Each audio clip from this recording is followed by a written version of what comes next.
My name is Evangelist Christian Chukwuma. I am the CEO of Abounding Grace Foundation. This is my brother. Your name, please tell them your name. I'm Chukwuma Ọkpara. Speak loud so they can hear you. I'm Chukwuma Ọkpara by name. Chukwuma Ọkpara by name. This is a brother that I met in Owerri prison. That was like last year. Last year. I met him last year in Owerri prison when we had our crusade. And during that crusade, something happened in his life, and he's one among those that gave his life to Christ that day. He came out surrendered all. There was a word of prophecy that came. I called you out, right? You called me out of this. Right. Out of the whole group, about 2,600 prisoners that are there in Owerri. I singled him out. I called him out that day, and then the word of prophecy said to him that he's going to go home in any time from now. And the God did it. I know that he has spent 6 years and 6 years and how many months? 6 years, 1 week and 4 days. 6 years, 1 week and 4 days he spent in that Owerri prison in a very terrible condition. He can testify that the place, the roofs were leaking water. When people are sleeping, roofs are leaking water. It was Abounding Grace Foundation. I went there with the DCP, what's his now DCP name now, DCP Kano, and we repaired the zinc and everything. And then they have so many of these bed bugs everywhere. We had to buy a lot of fumigation and then went in there to fumigate. We have done a great work in our prison, and so many, over 400 or 500 people left when I went there last time because of all this Biafra stuff. They carry so many people inside there that are innocent. But this man, he has been there for 6 years and a week and so I think it's better for us to hear from him while he got in there and how God set him free, because the divine intervention of God is more powerful than man's intervention. When God steps in, everything natural will give way and supernatural will start to act. This is my brother Chukwuma. I want you to hear from him. So my brother, tell us a little bit of what happened and why you enter inside the prison. So, thank you very much. You speak loud so they can hear you, yeah? That was during Rocha's campaign. I was a professional I am into the production of conference bags, seminar bags, workshops, anything that has to do with corporate promotion. That is my line of business. So I was contacted by the state government to produce a school bag for the state, fish and teach. So the day I went for the memorandum of understanding, they signed it, and as I was leaving the government house, my phone rang. I was told that one of my kindred brother was in court. And since I'm away, I should go and see him. So because I was in Owerri, I decided to see him since from the government house to the courtyard is closed. So I went in there to see the man. After the court proceeding, I never knew that the same brother of mine who gave him that case, we are all kind of suspecting me that I knew of the man's death. Here, they invited the police, got me arrested, took me to the state CID. From there, I was remanded in prison. What was the charge? Murder case, of which I know nothing about. And we started the hearing. At the end of the day, at the end of 6 years, I was found that I committed no crime. And I was discharged and acquitted. So here I am today testifying to the glory of God, what the Lord has done in my life. That was okay. When we got into the prison for the crusade, when Abounding Grace Foundation came while I was ministering, what exactly happened that made you to take decision to do that? I listened to the story, how you spent 8 years and how the Lord has been, good to you. And then within myself, I know that something is going to happen in my life. But as I was contemplating this in my heart, half of the crowd, about 2,000 something, you singled me out from the crowd. And told me, and decided to me that soon that I'm getting my freedom. Even though it was a hopeless situation, imagine a murder case, somebody is being charged for murder, And then out of the 2,400 people, out of 2,400 people inside that prison, I called just him out. I called him out.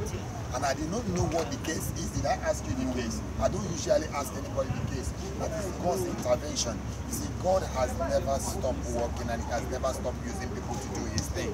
See, manifestation of God's glory is still, even in Abounding Grace Foundation and even in the church where we are today, Dominion City, where we all worship together today. Me, my brother here, and even the person who is my recorder here, who came out from death sentence, who spent 10 years inside the prison, and he is also our driver and everything. You know, what God is doing with Abounding Grace Foundation, it marvels me myself sometimes. Yes, I'm the state man. He gave me the vision and everything, but sometimes it marvels me what he's doing. This man would have been maybe killed in prison for nothing, 6 years, and he spent before they finally realized that they're accusing him wrongly, and then they set him free. But not because they realized, it's because the word was spoken over his life. So those that are out there that are watching this thing, I want you to understand one thing. If you have a gift of setting the captives free, make use of it. But that's the by the way. Please, my brother, while you're out of here, has anyone in the government made any help talk to you at all how to compensate your 6 years in the prison? How to help you and say sorry for what happened? How can we make it up? Nobody has contacted you. As I speak with you now, I've lost everything I do as a man. My house, my office, everything. Now, my equipment, everything. You see, this is exactly the point I'm trying to make here. I didn't come to Nigeria to come and make mockery of myself or mockery of Jesus Christ who sent me. I came here to make a point. The point is that Nigeria must reform their prison system. The government must restitutionalize the way they're thinking on what they do with people, ex-convicts and convicts and those that are innocently sentenced. Like this young man recording this video here now, he was in that prison for 10 years and the mother died there, father died there, the brother and sister died. 4 family members are gone. He came out all alone. I have to carry the burden because he has nobody else to care for him. I have to pay for his house and do everything. But this is not our work. Nigerian government should know that they are doing wrong and try to rectify the wrongs. This young man has spent 6 years innocently for a case he did not know anything about. So I'm expecting Nigerian government in this very matter. Which state are you from originally? From Imo State. I'm going to do everything to make sure that Rochas also know about it. The governor of Imo State know about this case. They need to start to compensate people. In Anambra, there was a time I made this kind of video, and then Obiano went to the prisons. Our governor of Anambra State went to the prison and released 20 people, gave them 1 million naira each.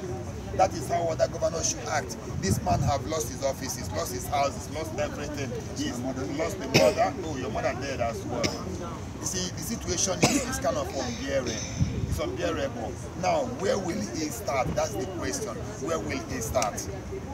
Because I cannot be able to handle the situations of over 6,000 prisoners that are released already. How can I be able to handle them? Governors need to put their hands on, especially Imo State governor. In this case, they have to do something. He was wrongly sentenced and acquitted after. Then you should give him compensation, at least 6 million naira for the 6 years. Let him start something. Extremely important. So now, I mean, my brother, now what do you plan to do? What do you intend to do? I hope you are forgiving everybody, but that's the first thing. Forgiving everybody, because if you don't forgive, then God will not be able to work. So since you are forgiving them now, what do you intend to do now? What do you want to tell Nigerian government? Please speak out, because in just a few minutes we're rounding up the interview. What I have to tell the government is this, that as a manufacturer by profession, I need to go back to my business because it is in me. It is in me. But for now, there is no money to even rent an office or buy machineries or to even rent a house. So the government should see a way of facilitating to establish me and reform me. So the important one now is getting an accommodation, because as I speak now, I have no way to get ahead. Please, we can't rely on government alone, because they might fail us. Individuals, everybody who is having access to this video or who lay their eyes on this video, if you have any way of helping this young man, please do so. You know that this is, can two work together except they agree? We are in agreement in this business of saving souls. So let us try to help this young man, whichever. Even if you get an accommodation for him, we will be so glad. We will be extremely glad.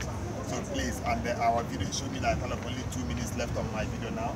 And what we need you to do as well is to please try your possible best to search for our governor of Imo State, Rochas, his number. I haven't gotten his number. I got the one of Enugu governor, Anambra, and so on and so forth. But that man, I haven't gotten his own. We need his number so that we can tell him about this situation. He needs to act on it. My brother, just be very sure, be rest assured that God is not failing anybody. Has never failed me. After my 8 years in prison, he restored me. He restored me completely. Your own, see this your 6 years, you will not know when all of them will be restored. You will see everything will be restored. And even the lady that has been by your side all this while going through, God will restore her as well. God will restore her because I know that our God is not mocked. Whatsoever man swear to read, those that put you in this situation, they will later on come to you and say they are sorry. If they don't come to apologize, they know that I'm lying to you. They will come to and say sorry to you. And I know that you shall be well with you very soon. So I will do everything we have to do to make sure that we assist you, even in the area of trying to get a place to stay. Abounding Grace Foundation must make sure we assist you financially. That one is starting. We must do whatever we can, in any level we can. But we need the government to compensate you for this madness because it's not supposed to be like this. Something needs to happen so that Nigeria will start to restructure their prison system. It's not going well. We have to stop what is going on. The place is hell on earth. The place is hell on earth. I've been there 2 or 3 times. There is a bill that was due for 540 inmates. They have to. Now they have over 25 as of now. Last time I was there was 2,600. That was when I went there with both children and all of them. People die every day on a daily basis. In fact, it's hell on earth. That place. Just thank God that, you know, when I say to people that people die in Port Harcourt prison, minimum 8 people every day in Port Harcourt prison, you don't believe me. Hear him saying it again, you know, where prison, it happens to every prison in Nigeria. They are moving dead bodies daily, as if they are not human beings. As if they are not human beings. We are all asking for help. Nigerian government, our president, vice president, please, we need you to help us to reform Nigerian prison systems. People are dying on a daily basis. Yeah? Any advice you want to give to people that are out there that should be careful of getting over there? But when you get in there, it's a different story. Any advice, give them? Honestly, it's a place I've been. I experienced it myself. And my advice to the young youth nowadays is that they should fear God. Because I have seen armed robbers killed. I have seen armed robbers sentenced to condemned prison in Port Harcourt. And they end up, you know, not all the money their family wasted and everything. They became a disgrace to the family. So my advice to you is Christ remains the only way. Embrace Christ. Salvation. That they may see Jesus. That's the most important thing. Every one of you now to make sure that you find Jesus Christ in whatever you are doing. Make sure you find him. Because when you have Christ in you, I'm not saying that something will not show up or affliction can show up. When it shows up, then you will take over. Because as far as I'm concerned, he is the one that set me free from 8 years in prison, and I know that he can do it for anybody if you happen to get there. But one of the biggest problems we are having now is that we are not reaching out to the youth. We have to get to universities and also so that we can talk to the youths and then get the youths away from crime. Okay, that's what we want to address this moment. And please, my brother Chukwuma, take heart for the 6 years. It's not enough to say take heart. Yes, something has to happen. We're going to share this video as far as we can. To every governor we have access to, Vice President, I'm going to share it to him so that they will know that this damage has been really is escalating. We need to do something about it. May God bless you for coming. If you have any other thing you want to say? All I need to say is just thank God who has granted me this freedom. In his name, Amen. Thank you, Jesus Christ, and thank God for all the good thing that he has been doing inside the prisons, because there are so many things that he has done for the poor people, he has done for the prisoners, and your own is not going to be the last. So many people are going to gain their freedom soon as well. May God bless you. I'm glad you came, okay? Finally, he came all the way from Imo State. God bless you. God bless you so much, yeah?